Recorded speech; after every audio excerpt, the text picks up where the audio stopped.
in the U.S. Congress, excuse me, a member of the House of Representatives from the state of Florida. Congressman Putnam, first off, welcome to the program. Thank you for joining us. What can you tell us about your understanding of the state of play here? Well, the state of play remains fluid. Negotiations on a bipartisan and bicameral basis are ongoing. It appears that there is some momentum toward a hybrid of what Paulson originally proposed and the Republican proposals, plus the bipartisan items that are largely non-controversial, the ban on the golden parachutes, the greater oversight issues, and things of that sort. So I think progress is continuing to be made, but we're still looking at the goal to be complete before the markets open on Monday. Real quick, give me a walk. You mentioned golden parachute. Walk me through the 5 core principles here in brief, so that in a way that a kindergartner knows what you're talking about. One, you want to take care of the taxpayer as much as possible. That means that the upside of taking these assets would go to pay down the debt and have some understanding that taxpayers would be able to recoup some or all of what they're going to be out. Greater accountability, greater oversight by the Congress, perhaps even taking the form of breaking the funds into tranches that would be released as necessary or when tripwires are hit. The principle of no golden parachutes for execs taking taxpayer dollars. The principle of doing more for Main Street, which may include things like upping FDIC limits or some other type of greater protection off of Wall Street. Understood. As I'm sure you understand better than most people, as you have the privilege of being able to serve all of us in the governing body in Washington, D.C., our society, and the reason we have the likes of Steve Jobs, Bill Gates, you pick them, is because we have transparency and accountability in the way we function as a society. There is an aspect of this which was neither transparent nor had accountability to it. It was a securities market that wasn't disclosed, unlike things in the commodity stock, and I can go on and on, all the disclosed markets that exist. Are you addressing any aspect of the marketplace itself that basically empowered people to abuse and pursue the excesses that got us into this mess? Forget CEO compensation. I'm talking about the market structure of opaqueness, for instance.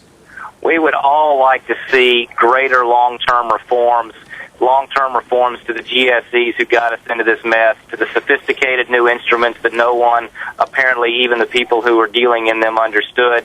Long-term changes to the way the SEC or the Comptroller of the Currency or the Federal Reserve are regulating these new hybrid entities that have come about since the passage of Gramm-Leach-Bliley.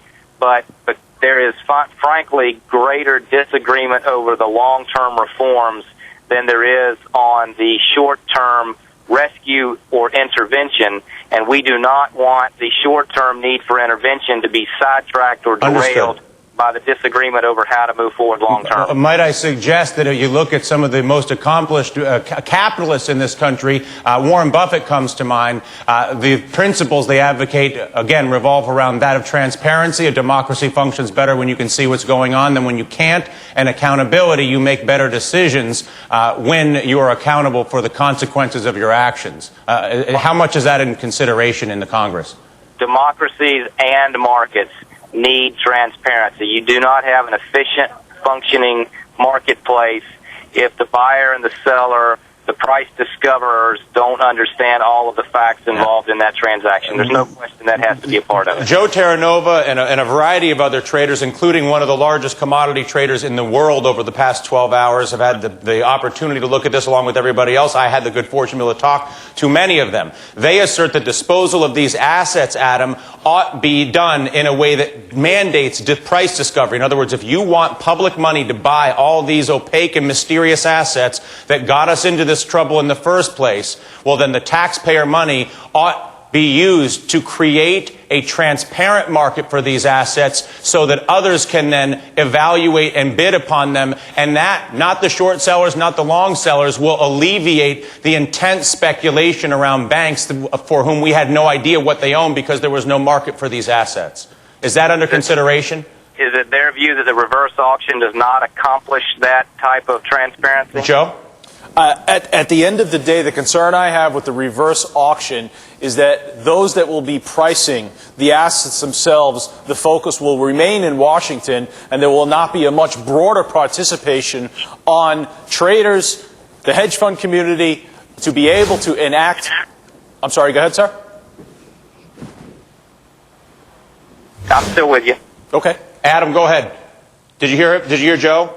I heard him say that he was concerned that there was an absence of transparency with the reverse auction by virtue of it being run out of Washington. Let me be very blunt with you. The suggestion that's coming from the trading community, including, again, some of the most successful and sophisticated traders out there, is the following.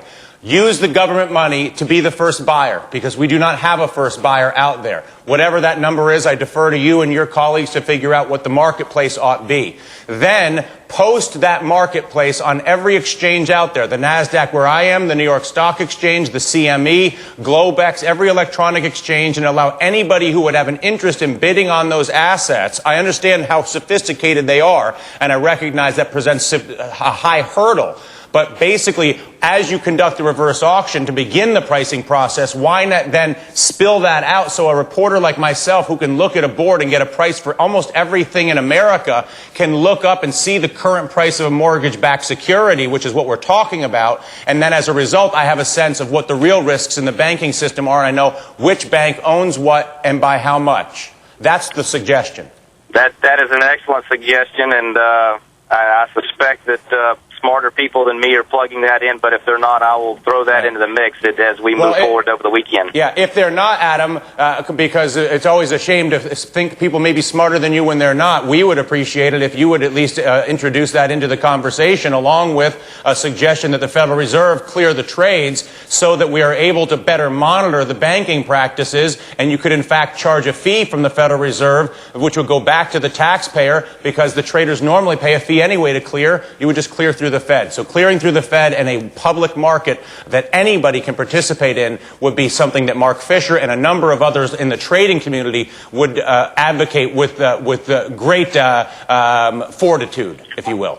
Two suggestions definitely worth putting into the mix. I appreciate that. Well, we appreciate you're representing us in that regard, and you're representing our country in this regard as we try to restore transparency and accountability so we can all move forward. Adam, thank you very much. You're going to say something here, Jeff?